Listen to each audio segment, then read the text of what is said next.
We heard a lot today, members bringing up certain things about the public schools, Secretary of State. Let's not forget, first, I don't care if you were sexually assaulted as a child in the rectory or your public elementary school or in the shower by Jerry Sandusky or at your home or by a Jehovah's Witness. I don't care where you were sexually abused.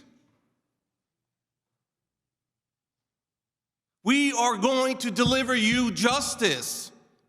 That is the bottom line. And to say that we're going to bankrupt the public schools? Let me check my sheets. Was that something that the Catholic Conference or the Insurance Federation sent me?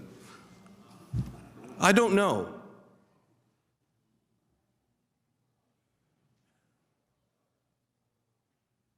Because the one thing you have to remember is victims still have to prove their case. If there is no evidence, you're not getting a civil lawsuit settlement.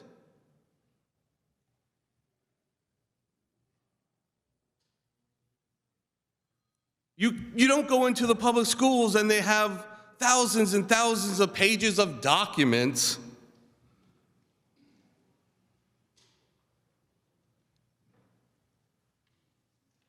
If you're a representative and you have a diocese in your district, maybe offer them a shredding event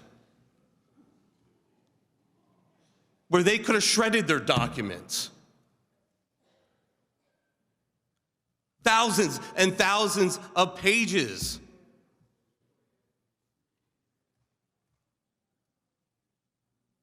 The victims have to prove their cases, or you get nothing.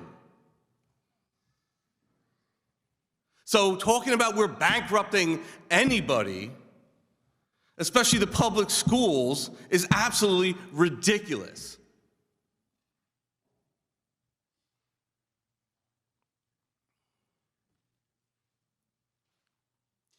Have victims waited too long?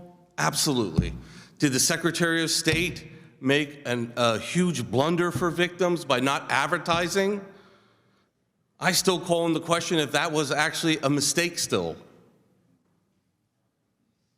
But let's not forget about it. The first time a grand jury report even talked about opening a window was 2005, 18 years ago, in the Philadelphia Archdiocese. And then 2011 in the 2011 Grand Jury Archdiocese of Philadelphia Grand Jury Report. And then 2016 in the Altoona Johnstown. And then the 40th statewide Grand Jury Report in 2018.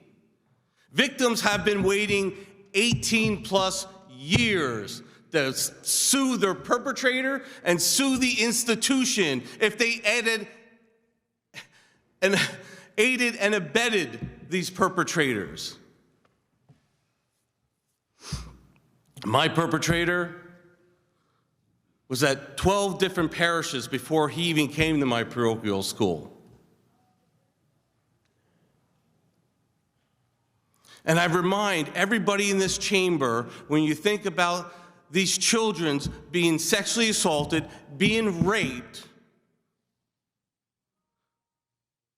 that you put yourself in my position as a 13-year-old boy being raped in the shower, and do you think I knew what a statute of limitations was? And that my statute of limitations was 2 years. That's why we're giving these 2 years back to these victims. And they sure as hell deserve them.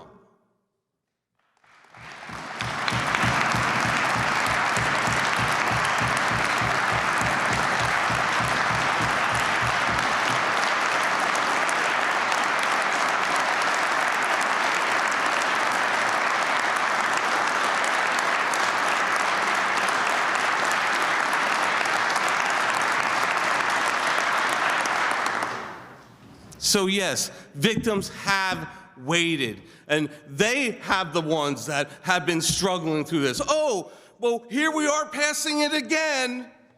The Senate's not going to take it up. Well, Jesus, if the Senate's not going to take it up, we might as well stop half the business we do in the House.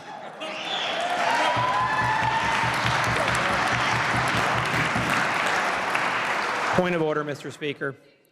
Gentleman will suspend. Gentleman leader will provide his point of order. I certainly appreciate the gentleman's passion, but I believe that profanity is not permitted on the floor. Would simply encourage the gentleman to please be passionate about the issue, but within the confines. Thank you. Gentlemen will be reminded to avoid using language that may be perceived as being impertinent. Gentleman may proceed. Thank you. Thank you, Mr. Speaker.